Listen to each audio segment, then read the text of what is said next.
ايطاليا جاب هذيك لاغريسيفيتي، ديك الاصرار وداك. ثانيا هو جا محبط من مدريد. اللي جا محبط من مدريد لان ما لقاش الرعايه وما لقاش الاهتمام ديال المدرب.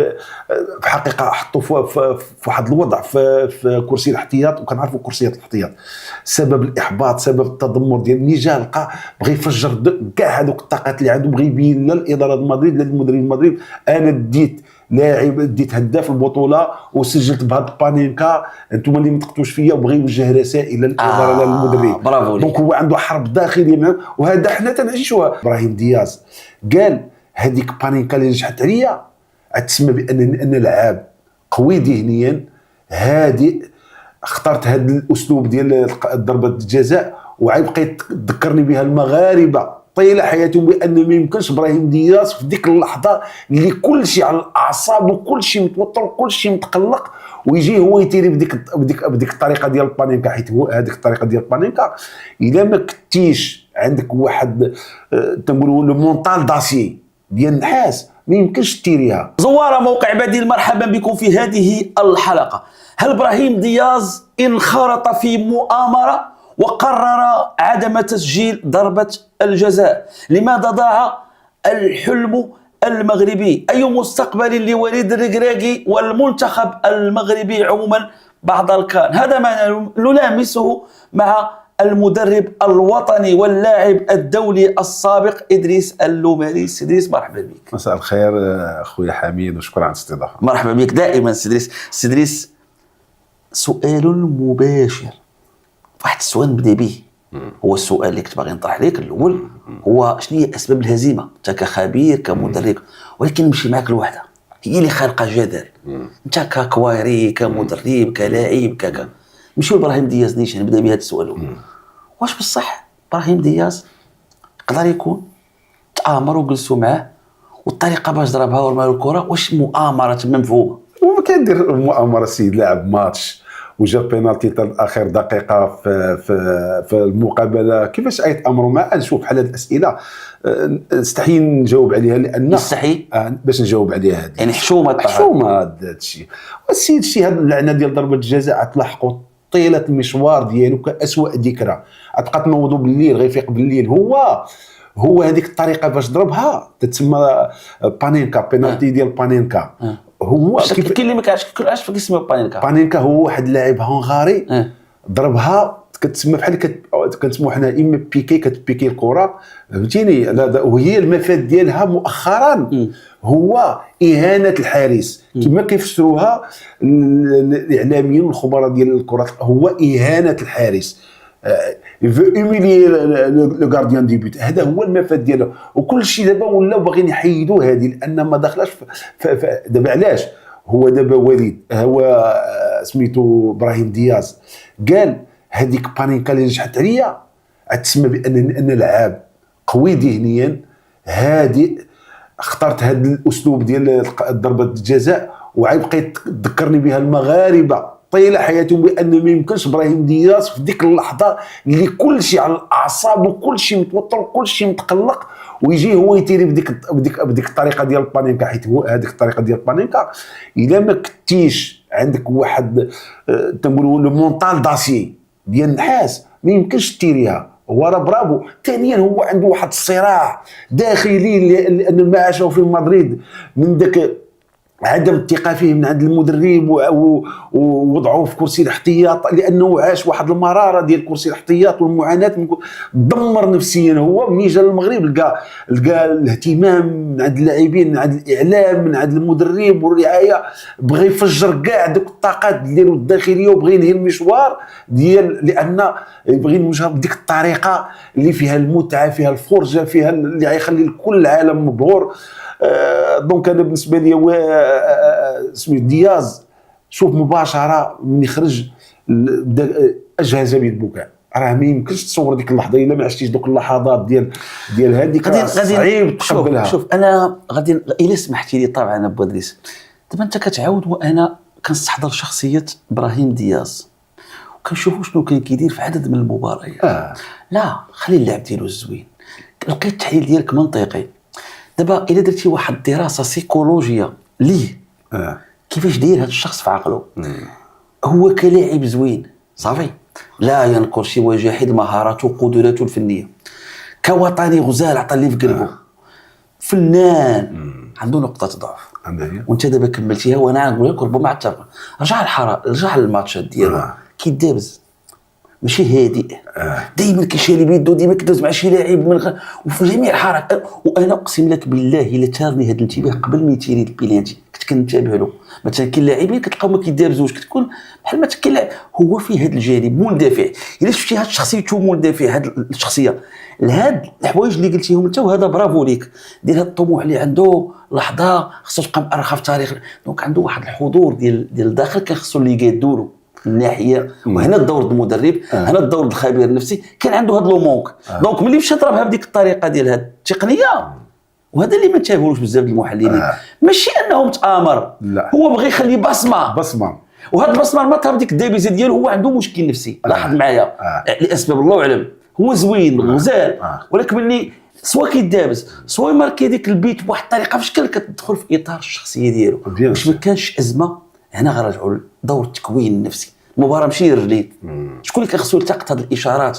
يمكنش خصني نعرف انا الدري طموحو كي داير ونعرفو كيفاش. واش ما كانش ازمه ديال هذا التدمير، هذه المشاكل؟ ما تنعرفش شكون يضرب لي بيلانتي جاني في التحكيم كي غندير له. دابا شوف، سي سور اي مدرب ملي كيكون شي فريق كيحدد العميد الفريق، العميد الثاني، العميد الثالث، كيعين اللي غيضرب ضربه الجزاء الاول الثاني الثالث. ابراهيم دياز تكون في احسن الاكاديميات.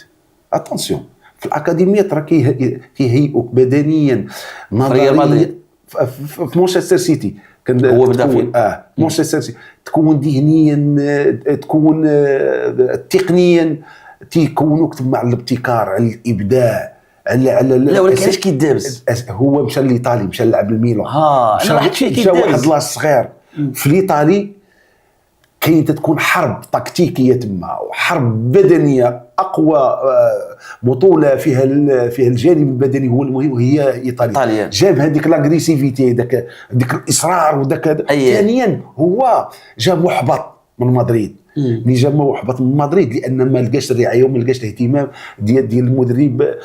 في حقيقه حطوا في واحد الوضع في كرسي الاحتياط، وكنعرفوا كرسيات الاحتياط سبب الاحباط، سبب التذمر ديال ملي جا لقى بغى يفجر كاع هذوك الطاقات اللي عنده. بغى يبين للاداره مدريد، للمدرب مدريد، انا ديت لاعب، ديت هداف البطوله وسجلت بهاد البانينكا، انتم اللي ما تقتوش فيا. وبغى يوجه رسائل للاداره للمدرب. دونك هو عنده حرب داخليه، وهذا حنا تنعيشوها. عشنا تتعيشها كمدرب. ملي كتشوف انت ما طايقش فيك واحد المدرب في الفريق ديالك، وكتجي وكتبين لي بان انت غلط. ها انا كنسجل في اصعب البطولات الافريقيه. شي افريقيا اصعب من كاس العالم وكاس من اوروبا. الخشونه، الضغط، الدفاع البدني، الالتحامات، النزالات الهوائيه، ما تلقاش المساحه لان كلها مبنيه على الجانب البدني، البنيات الجسديه، الالتحامات، الاحتكاك، كلهم هذا الشيء. دونك بالنسبه لي ابراهيم دياز، شوف حنا ما نكونوش جاحدين ونساو. مارادونا ضيع احسن لاعب، مارادونا ضيع ما احسن من لمس كره القدم. مارادونا. ميسي ضيع، رونالدو ضيع، ميسي ضيع بيلانتي. مارادونا ضيع بيلانتي. مارادونا، نيمار، مبابي، فينيسيوس، باجيو مات واقفا في هذيك اللحظه ديال تاثر، مات واقفا. هو مشى اعتزل كاع، مشى ولا عايش في القريه في ايطاليا بسبب هذاك الضياع ديال ضربه الجزاء. مشى شنو وقع له؟ مشى عاش في واحد القريه واعتزل كره القدم واعتزل التحليل واعتزل كل شيء بسبب هذيك ضياع ضربه الجزاء. راه الاثر ديالها وخيم يكون على ابراهيم دياز. ابراهيم دياز دابا حنا، حيت انا عايش كمدرب، انا ما نهضرش بالعاطفه، حيت لا هضرت بالعاطفه غنكون شويه هذا. انا كنهضر حيت انا عشنا هذه الاكراهات مع اللاعبين، كيفاش كيتدمروا، كيفاش الوسائل باش ترجع لهم الثقه، خاصه حنا مقبلين على كاس العالم. دونك ابراهيم دياز كان عنده تحدي مع نفسه وتحدي مع مدريد، هو اللي خلاه يفكر بديك الطريقه باش يسجل ديك البانين. وتا الحارس ديال السنغال راه من احسن الحراس، دا الشامبيونز ليغ مع تشيلسي ودا احسن حارس في العالم. وفيت هو تاكل اغويرو. اغويرو. اذا فيت عنده هذا، راه قد يضربها في الجانب الايسر، في الجانب الايمن. وتقد يشد وراه حكيمي حنا كنساو واحد النقطه حق عندنا لا حكيمي واش ضربها في اسبانيا لا قبل من هذه حكيمي على واش ضربها في اسبانيا ضربها بنفس الطريقه تقريبا وحنا تايلي حنا كالاقصاء عندنا قصه مع ضياع ضربه جزاء حكيمي ضيع ضد جنوب افريقيا في كوت ديفوار بنين تقصينا حكيمي سميتو زياش في مصر عندنا قصه مع حكيمي ضد تيقول بنين تإليمين. واش ما نرجعوش هنا عاوتاني واحد النقطه عاوتاني المدرب ها مسؤوليته مثلا كاين تصريح شهير ديال المدرب ديال باريس سان جيرمان قال لك ندخلوا نضرب انا بيلانتي وما يضربوش حكيمي قال لك حكيمي لاعب واعر قال لك ولكن المدرب ديال باريس سان جيرمان تيقول لك اذا اقتضى الحال ما نعطيش كيعتبر حكيمي ما يعرفش يضرب بيلانتيات. دونك هنا دابا هاد دياز واش ماشي مسؤوليه المدرب تعطيه بيلانتي بحال هذاك حاسم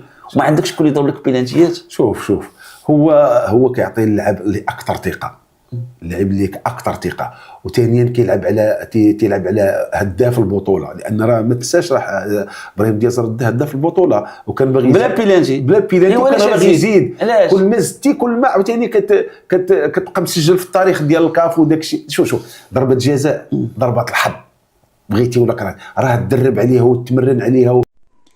السلام عليكم ورحمة الله تعالى وبركاته. أرجو أن يجدكم هذا الفيديو في صحة جيدة. وفي هذه الحصة إن شاء الله سنتكلم عن درس الفعل الصحيح والفعل المعتل. وكتتمة للحصة السابقة سنتكلم اليوم عن الفعل المعتل. كمراجعة خفيفة للفعل الصحيح قلنا أن الفعل الصحيح هو كل فعل سلمت حروفه الأصلية من حروف العلة. وقلنا أن حروف العلة هي الواو الألف والياء. فكل فعل وجدنا أحرفه خالية من حروف العلة أي أننا لا نجد بها لا واو ولا ألف ولا ياء فهو فعل صحيح. وقلنا أنه ينقسم إلى 3 أنواع. فالنوع الأول هو المضاعف والمضاعف بدوره ينقسم إلى نوعين. نجد مضاعفا ثلاثي مثل فك. وكتعريف للفعل المضاعف قلنا أن فيه حرفان من جنس واحد فأصل فك هو فكك. نجد هنا حرف واحد يتكرر مرتين أو حرفان من جنس واحد وهذا مضاعف ثلاثي. نقول أو نجد هنا حرف 2 3 فهو مضاعف ثلاثي. ثم لدينا مضاعف الرباعي مثلا حص وهو أيضا فيه حرفان من جنس واحد.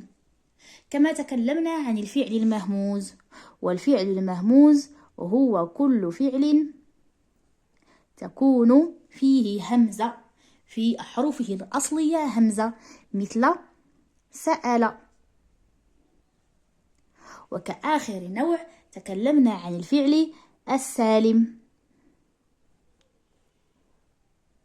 والفعل السالم هو كل فعل سلمت أحرفه الأصلية من التضعيف والهمزة فلا نجد به لا تضعيفا ولا همزة مثل الفعل كتب. جيد. أما في هذه الحصة فسنتكلم عن الفعل المعتل وهو عكس الفعل الصحيح. فإذا قلنا أن الفعل الصحيح تكون أحرفه الأصلية خالية من أحرف العلة فإن الفعل المعتل هو كل فعل احتوت حروفه الأصلية على حرف أو حرفي علة.